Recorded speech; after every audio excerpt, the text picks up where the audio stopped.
Isang magandang umaga ng Miyerkules mga kaibigan. Latest weather update po tayo February 28, 2024. And bago tayo magpatuloy, pa-like and share naman po bilang suporta sa ating YouTube channel. So ang hypnosis pa rin po natin ngayon galing po sa Pag-asa mga kaibigan. Northeast monsoon po ang nakakaapekto sa ilang bahagi po yan ng Luzon at ng Visayas area.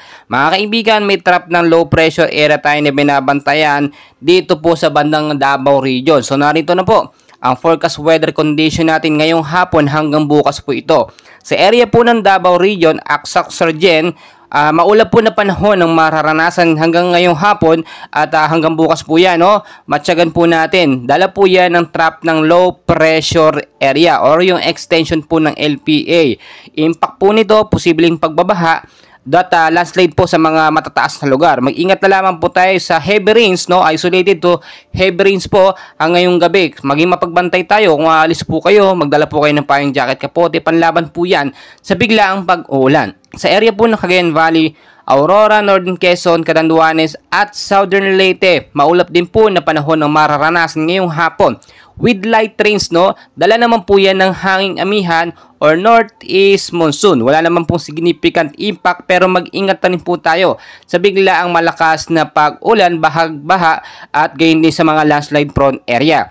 Dito naman po sa Metro Manila at ilang bahagi ng ating Luzon kasama na ang Visayas region, maulap din po na panahon ng mararanasan ngayong hapon at hanggang bukas po yan. Dala po yan ng northeast monsoon. Mag-ingat po tayo sa posibleng isolated light rains to heavy rainfall. Wala namang significant impact pero magdala po tayo ng payong jacket, kapote, panlaban po sa biglaang pag-ulan.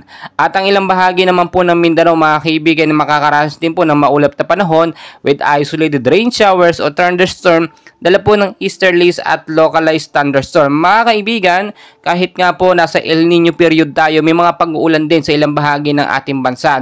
At mag-ingat tayo dahil yung LPA, sinasabi natin na ito'y posibleng maging unang bagyo bago matapos ang buwan ng Pebrero. And hopefully mga kaibigan, walang pumasok na bagyo. Kahit yung paulan-ulan lang, okay na po yun para mabasa yung kalupaan at magkaroon at madiligan ng mga halaman na magsasaka. Mga kaibigan, palagi ko po kayong i-update. At lagi kong paalala, always know the weather before you go para safe at handa po tayo lagi. Maraming salamat po sa inyong lahat. Magandang hapon at